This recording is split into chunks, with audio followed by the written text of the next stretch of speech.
Tell me how many lights you see.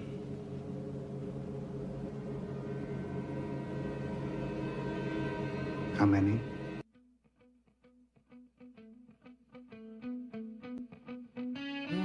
You, it's for you. Only you, it's for you.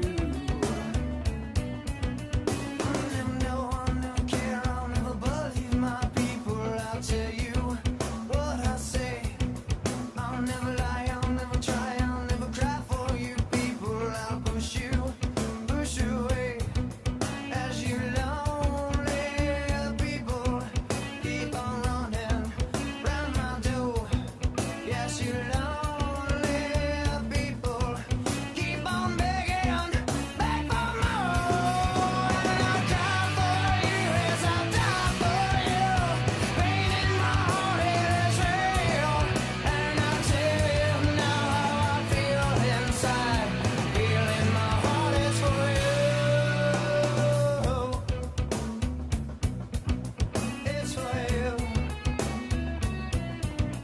I'll never try, I'll never die, I'll never push for you people. I'll tell you how I feel. I'll never lie, I'll never cry, I'll never try for you people. I'll tell you, yes, it's real.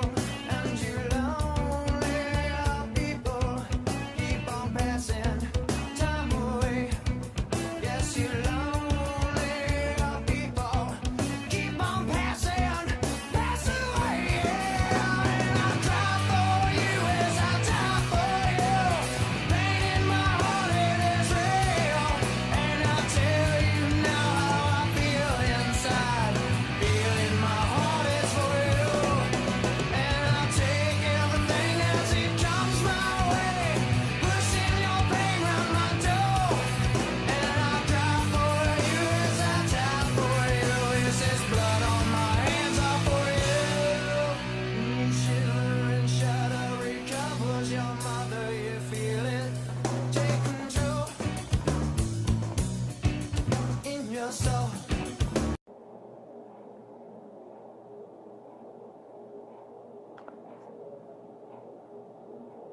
This is kind of how we see. Blurry, dark, vague, everybody. Can't see what's right in front of you. Don't know what's behind you.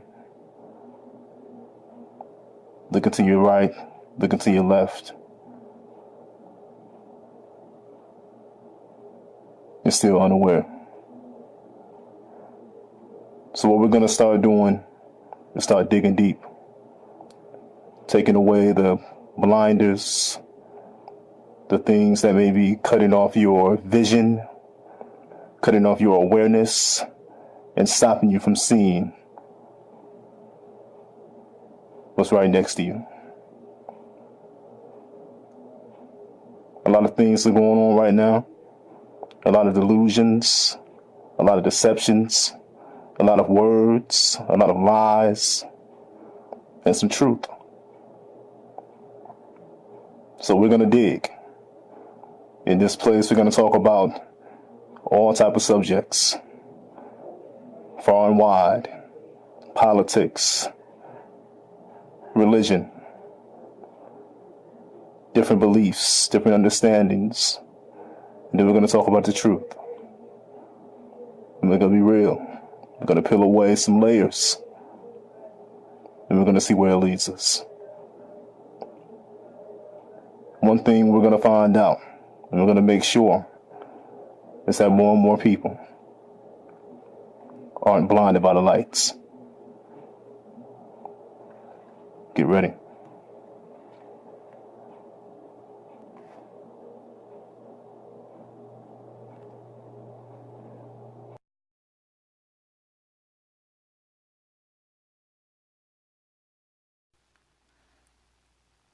You know, I was born in the 80s. It was a different time then. It was definitely a different time than what it is today.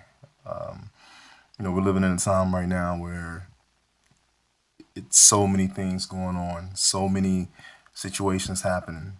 I mean, we're not even talking about all across the world. We're talking about right here in the United States of America. So many things happening. Mass shootings, political upheaval, protest, just all type of things. And that's just talking about things that you see in the outside. We're not even talking about the things that are underneath and the things that you can't really see with the natural eye. And that's enough for a lot of people. But like I said, I was born in the 80s, and now it's 2018. It's kind of hard to think about it sometimes when I sit back and I think and I just look at the time and how things have changed. And things have surely changed. And, who knew in 2008, when Barack Obama said hope and change, that this is what we'd be looking at in 2018, right? But the truth is, things have changed, and they've changed quite drastically. And I believe that every person that hears my voice, or that can just look outside, or that has a job, or just is alive today, can see the difference and can see that there's some things going on that's a little different than what it used to be, even in the 90s, even the early 2000s. So things are different. The 80s, when I was born, were, in some ways, it was a good time. I mean, I don't say I claim the 80s. I was born in the 80s, but I don't say I claim it. But there were some things that were definitely different back then, some things that definitely we have lost now in this current era of technology, current era of fast everything. Fast everything. We've gone from fast food to fast life, period. Everything has to be fast. Everything has to be now. Everything has to be just current, right now. Give it to me. I want it. Give it to me. Give me mine. Everything is a give me mine. We live in a give me mine culture and a give me mine society now. And, we see the effects of it right now. We see the effects of what happens to a society when that kind of mindset takes over. There's no consideration anymore. There's no patience anymore. There's no forgiveness anymore. No humility. Nobody wants to take time. Nobody wants to learn. Nobody wants to really grow. They just want theirs, no matter what. Get out of my way. I want mine. The 80s, when I grew up, we still had penny candy. Now, a lot of kids and a lot of people now that may hear that may not have no idea what I'm talking about. But penny candy, those who were born in the 80s and maybe even early 90s and lived in that time may know what I'm talking about. Penny candy. You get $1 in your hand and you feel like you can buy the whole store. That was back in the 80s. Things have changed, right? Now you got Bitcoin. Yeah, times have changed. The 80s were good and the 80s were bad. Just like the 90s, just like the 70s, just like the 60s, just like the 50s, and every other decade. But it was different. And times have changed. In a lot of ways, we look at it as for the better. But let's think about it. Has it really changed for the better? Is this give me now, give me mine now, fast everything, get out of my way no matter what, I'm going to get mine type of society really what we should be aspiring to? Is it really? Is it really better compared to what we had, what we've known in the past? We had a lot of different things in the 80s. We had some good music, some bad music, some good movies, some bad movies. But we had a different moral fiber back then as well. Things you see in society nowadays, even in smaller communities, as well as just nationally and worldwide, you just see things happening now that's different. And there's a reason for that. And so we're going to definitely talk about that and get into that. I know that for me, watching and growing up in the 80s and living through the 90s and now and watching my family and watching different things, watching people close to me, I can definitely see the transformation in effect. And I can also see the underneath plan and underneath agenda of what's happened, not only in this country, not only in my community, but around the world. So we're going to talk about that. But it's a lot going on right now. And this whole thing is really to get to the bottom of it, to ask questions. Yeah, there's a lot of questions out there, but we're going to ask questions, and we're going to also get to the truth. We're going to also get to the answer. What is the answer? Who is the answer? Is there an answer? Yeah. The truth is there is an answer. There is an answer. We're going to get to the bottom of it, because right now people are dying. People are dying. And I don't just mean physically. I mean mentally. I mean spiritually. I mean culturally, morally, in their family, in their jobs, in their life, period. People are dying. And they're looking for truth, for help. And right now there's a lot of deception going on. Like I was saying before, there's a lot of deception. There's a lot of lies. There's a lot of things being told to steer people, to steer mankind down the wrong path. And so we're going to clear up some things. We're going to look to push the weeds out of the way, kind of to open a path so that we can all see which way to go.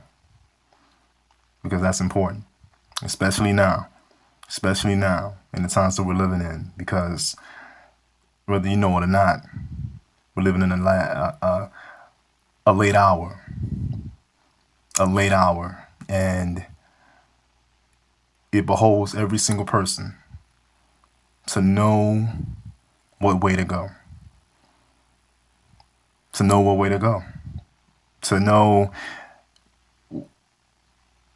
what's their future. What is it all for? What do I wake up in the morning for? What do I live for? Is it my kids? Is it my spouse? Is it my job? What is it? Is it politics? Is it sports? What is it? Movies?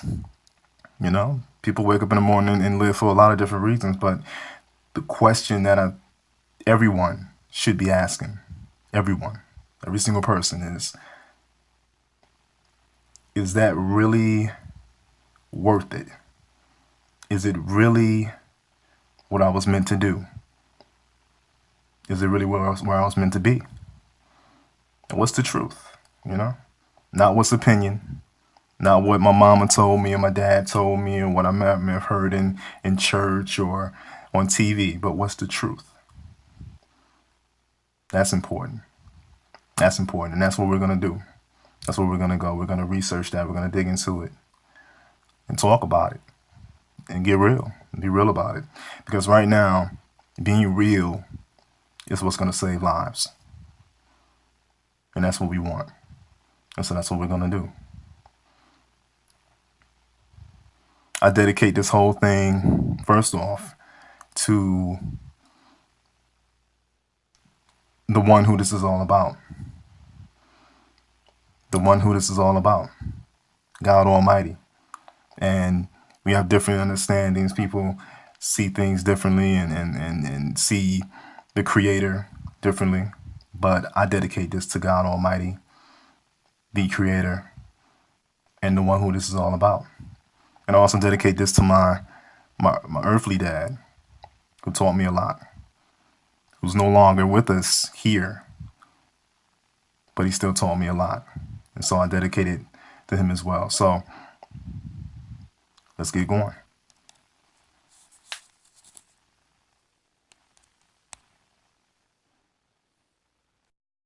like I said, I was born in the 80s, and I was blessed as a kid to actually have two parents in the household. I have my dad and I have my mom, and they weren't perfect, as nobody is, but they were there, and I was blessed to have them.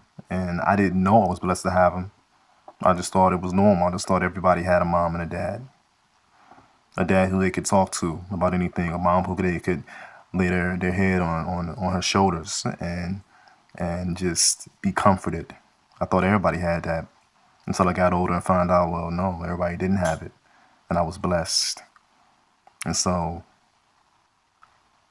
that's one great thing that I had. And that definitely helped shape my life and shape me to the person I am today.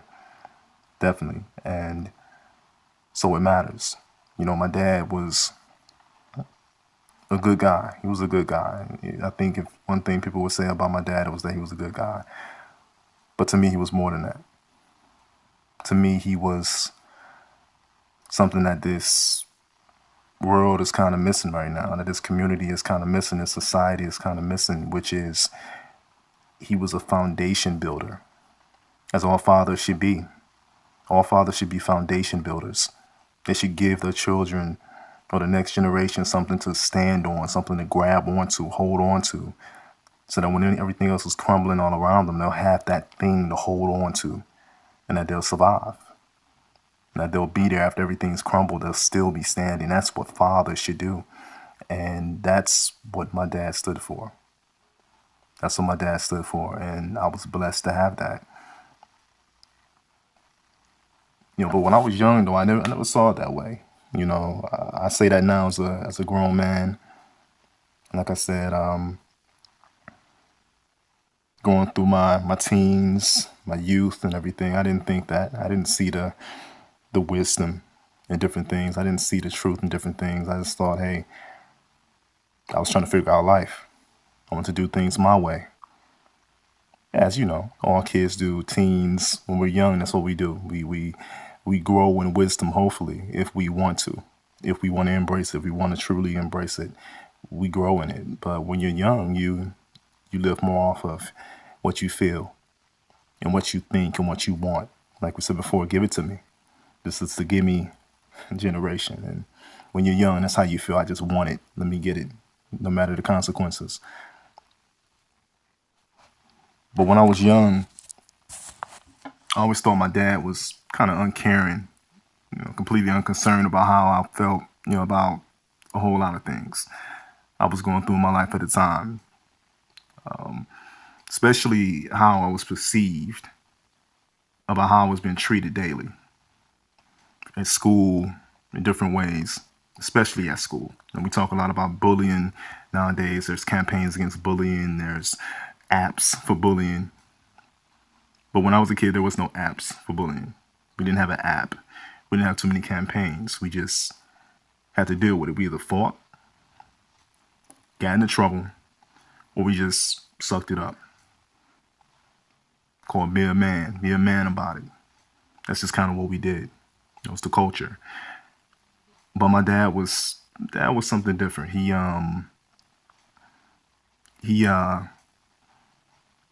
never let me throw it off on anybody else. He never let me throw anything off on anybody else as far as responsibility and what it meant for me personally. And so I always thought he didn't really care because I was young. And he stayed real no matter what. And that was his thing. He embraced the position of where he was as a father, as a foundation builder.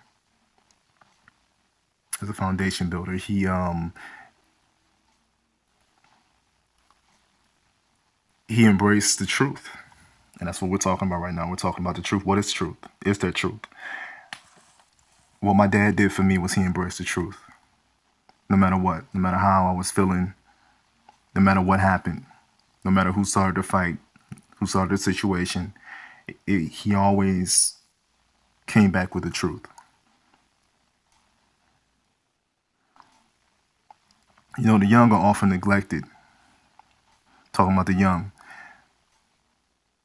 The young are often neglected and lied to under the cover of being too immature or too inexperienced to be able to even grasp with any form of real understanding the day-to-day struggles of the ones who are the in-between. But of course, nothing could be farther from the truth.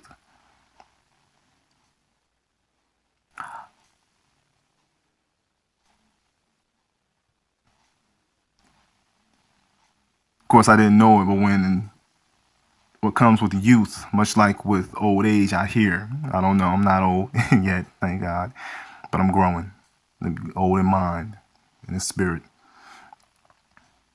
But with youth, just like with old age, comes uncertainty and a very real fear of being taken advantage of.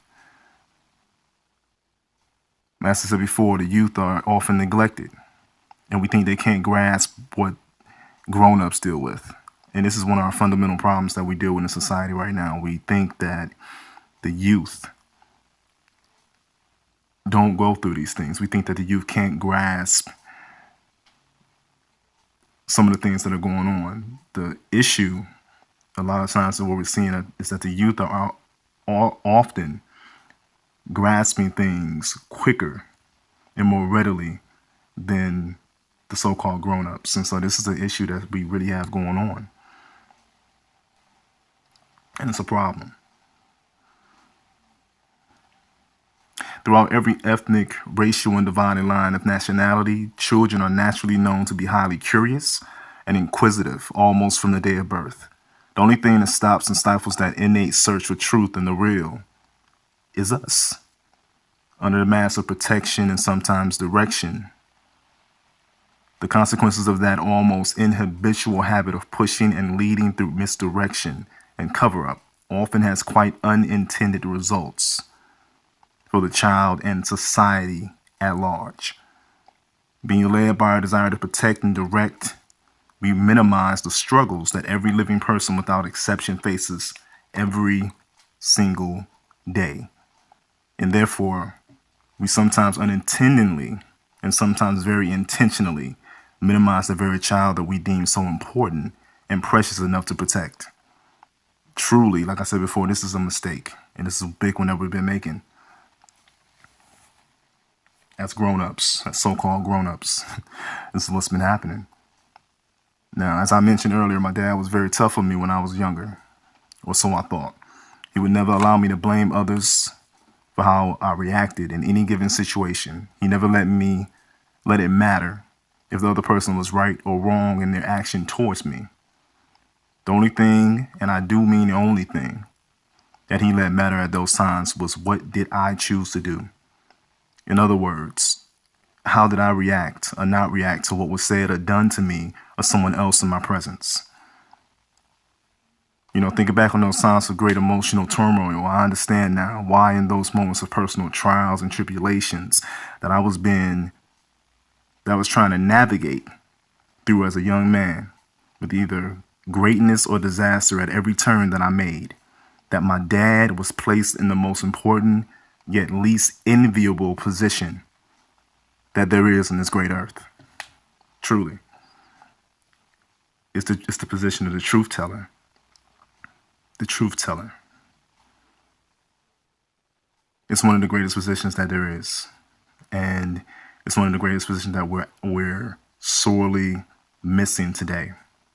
The position of the truth teller. Like I said before, we have a lot of opinions coming around.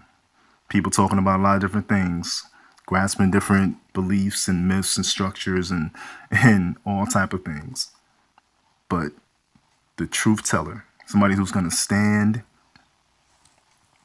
and tell the truth no matter what, is sorely missing.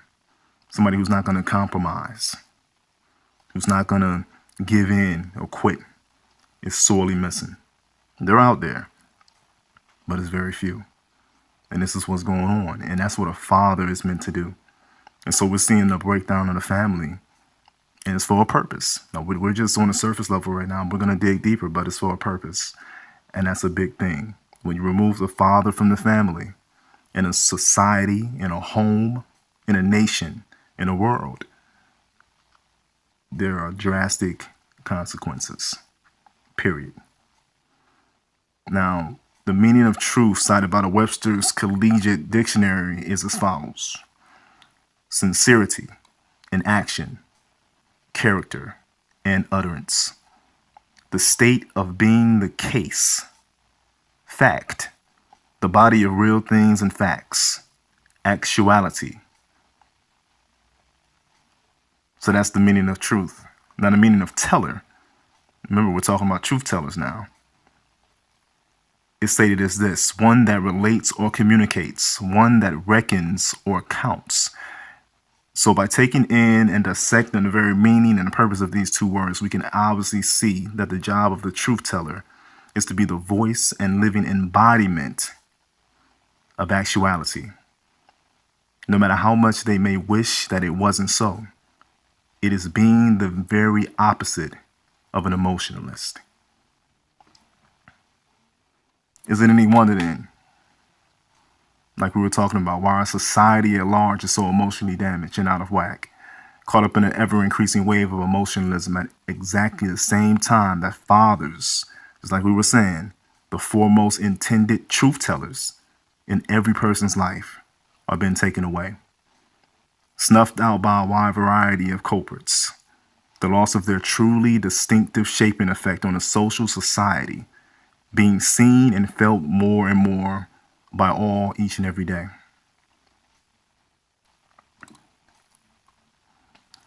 The lessons that my dad taught in those very heated and emotionally charged moments have since then saved my life, both literally and figuratively, more times than I can count. But let's say this. Let's say, what if he didn't, or what if he hadn't been there to teach me those lessons? Or what if he had decided instead that the position of the truth teller was too much, that not hurting my feelings any more than they already was the most important objective, and that the emotional well-being of his sobbing son, his broken-hearted son, was paramount and had to be protected at all costs? What if he would have lied to me in order to make me feel better? What then? Unfortunately, we are seeing the answer to that very question being played out right now, just on a much larger stage called America.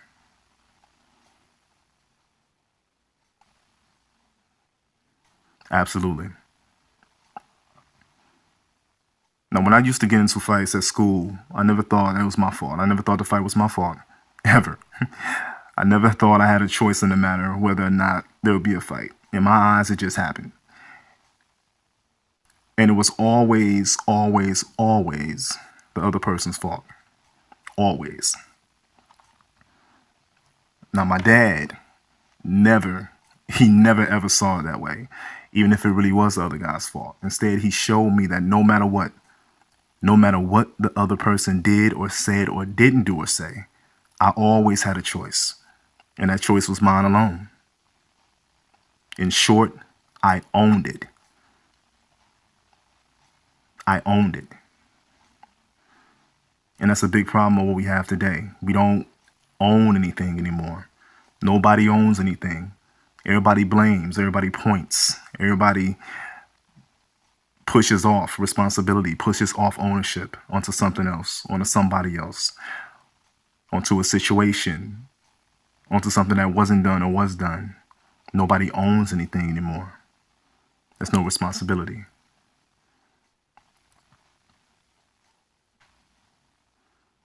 But, like I was saying, by staying put in his place as truth teller and bringing that clear and honest voice to the emotional circus that was me at that time, my dad infused me with something that every single young person, male or female, must have in order to not just survive, but thrive in a civil society. Like we were saying, responsibility, also known as ownership. You have to teach ownership. We can't subject ourselves anymore as a society or as a people to throwing it away. shirking responsibility, shirking ownership. And when I say ownership, I'm talking about ownership of our actions, ownership of our emotions, ownership of our minds, ownership of responsibility. And this is what we're missing. And that's what fathers are meant to instill. So fathers are important. So as we're celebrating Women's Month, and women are a wonderful thing that God has given us. Mothers and daughters, teachers, nurturers, growers, leaders, very important. But fathers are highly important as well. And anyone who has had a father in the home knows it. Anyone who hasn't had a father in the home knows it. Because it's leadership. It's the foundation setting mechanism that has been placed to grow a person and to bring stability to a home, a person, and a society. Now, much like our founding fathers of this remarkably unique nation of ours called America, my dad understood the power of ownership and how embracing it and understanding it breeds a sense of responsibility in the affected individuals that in turn trickles down to their communities and then society at large. When the truth tellers in our society, as with any other civil society in history, fail to communicate, teach, and translate the power, purpose, and importance of these two values to the current and next generation, it very often, and has in the case of America, leads to reckless behavior and unbridled chaos. And that's what we're seeing. Like we said, mass shootings, disagreements, protests, fights, too many things to name. Chaos. And as I said before, I never thought I had a choice in the way that I responded to outside forces I felt were pressuring me when I was a kid and when I was younger.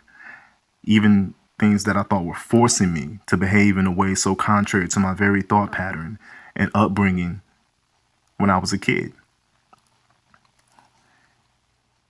You know, in short, there was no internal policeman that would protect and serve the law and order within me. No sense of responsibility, and surely no understanding of ownership to keep that immature part of me in check. Likewise, the children and people of this age, having been stripped almost to the very bone of truth tellers in the form of fathers, brothers, uncles, pastors, famous figures, and even politicians, have in large been left to their own devices. And those devices are often crude and poorly fashioned papier-mâché type versions of the true truth tellers like my dad. Unfortunately, these false prophets of emotionalism and irresponsibility have led many a talented and well-intentioned individual so far astray with their lies of false protection and guidance into misdirection that rarely can they even recognize when the genuine article is speaking, or even worse, right there in their very midst. You know, as we talk about this, we got to think about some things, and it's always good to go back to the Bible. No matter what your beliefs may be, no matter what book you want to read, we're going to talk about this. In the Bible, many were confronted with this proven truth, but none more vividly apparent than the meeting that Pontius Pilate had one day with the living embodiment of truth. And this is what we're talking about. The living embodiment of truth in the form of the original truth teller, Jesus Christ. When an already beaten and abused Jesus of Nazareth was brought before the Roman prefect, tied and bound, Pilate was truly oblivious to the amazing opportunity that stood before him. Truth, that day, stood at the very doorstep of Pilate's heart, both figuratively and in actuality. Yet all that he could see was an innocent man being treated unjustly for a crime that had never even been committed.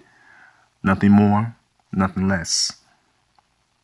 And when that truth knocked on his door, Pilate looked through the peephole of his heart and admitted that he had he and truth were strangers, and that he didn't open his door to strangers. He didn't recognize truth. And so right now, this is what we're digging into. How do you recognize truth? With so many different voices, so many different opinions and ideas, so many different things you see from on a day-to-day basis from what we would call mainstream media.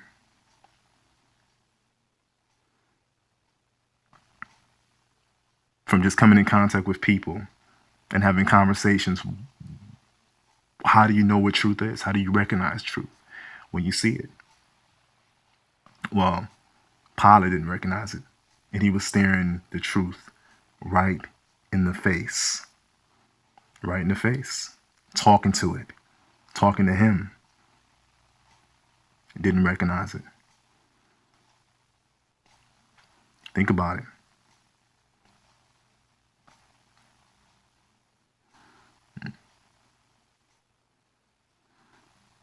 In the end, Pilate bent and broke, giving in to the cries and demands of the people, sacrificing truth for personal comfort while wiping his hands clean, looking to separate himself from all ownership and responsibility in the process. That's what we were talking about. Ownership and responsibility. He wiped his hands. He tried to wipe his hands. He did his best, didn't he? But when historians and cynics alike look back at that once-in-a-lifetime moment, when a man looked truth in the eyes and saw only the questions in his heart reflected back at him, they see that thousands of years later, Pilate's hands are still dirty, stained by objectivity, self-denial, abdication, and missed opportunity. Pontius Pilate stands in history as a truth teller that could have been, but because he didn't understand the true purpose of power, of personal ownership and responsibility, that's what we're talking about. He failed to see what was staring him dead in the face the whole time and paid the ultimate price. Now that's one side of the coin. Let's talk about the other side. This is one of my favorites. On the other hand, Jesus. That's right, Jesus of Nazareth. Jesus, the one, the true Jesus.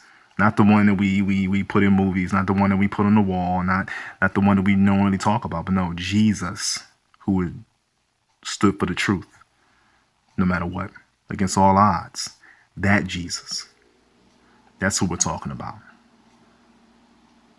That's who we're talking about. Now, Jesus, on the other hand, who was despised and ridiculed and hunted for doing the very opposite, speaking the truth to the poor and the powerful alike, and never bowing to the high-pitched call to just walk away in order to save his own life.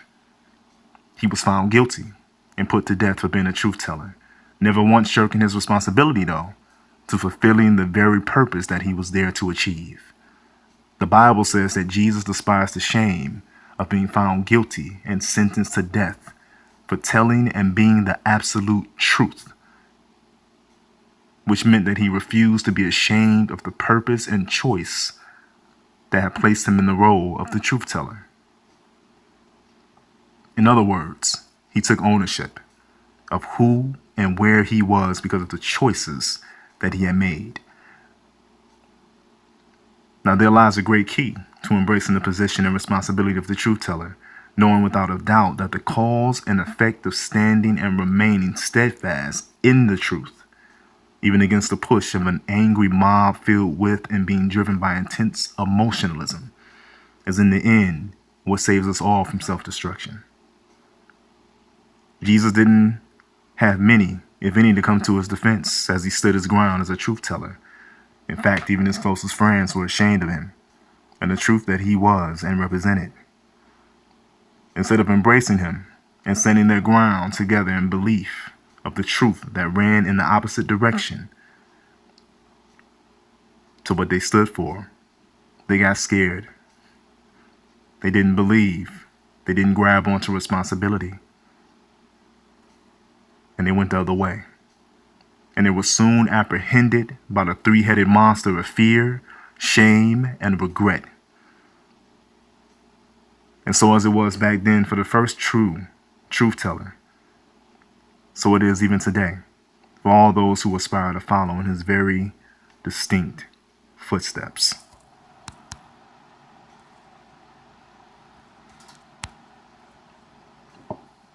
So that's a big issue. When we're talking about truth, truth is more than just a word. Truth is more than just a thought. Truth is more than just something that we throw on the wall and see if it sticks. Truth is a foundation. And when you walk away from that foundation, when you say you don't even know it, say you never knew the foundation of truth, you fall for anything. And that's what we're seeing. I mean, we just saw Stephen Hawking get out of here. Born 1942, I believe, died 2018. He was a scientist. Supposedly one of the smartest guys around, one of the greatest minds of our time, of our decades. But yet still when you look at it and talking about truth, he always spoke about how he felt the end was near. He always felt like the world was so close to being destroyed, so close to collapsing, so close to not existing anymore. He was always unsure about the very existence of everything. So he didn't even grasp truth. And this is somebody who is, like I said before, one of the greatest scientific minds, regarded as one of the greatest scientific minds of our age, of our time. And yet he didn't grasp the truth.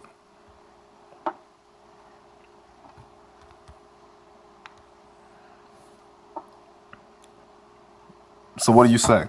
I mean, when you're looking at it and it seems like nobody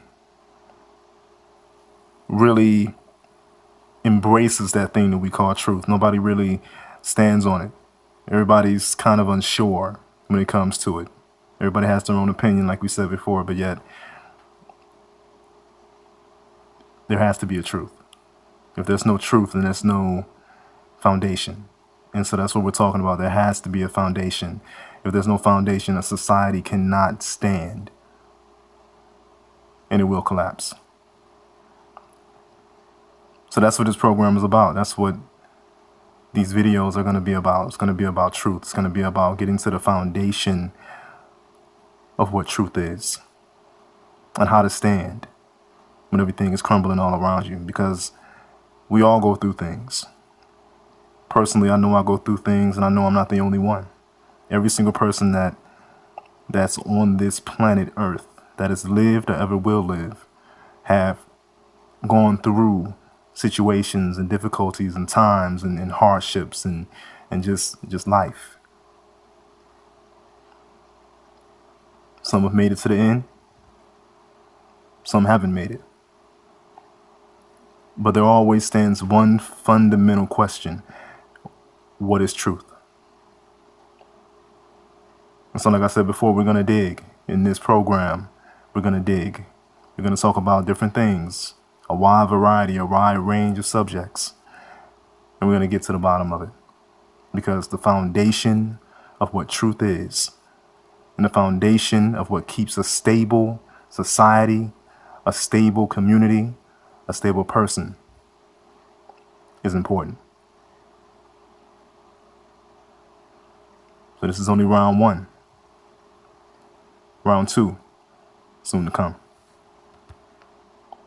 I'm out. I can see through the sunshades, darling, the devilish on the runway. Tried to tell them they eyes were well up, but they some modern day hella killers. Only go by what they feel. Lord help, can you see it?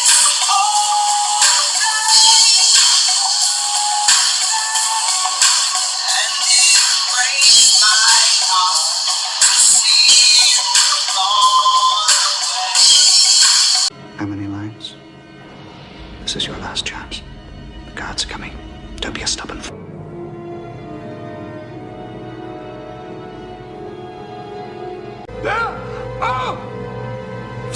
Lights!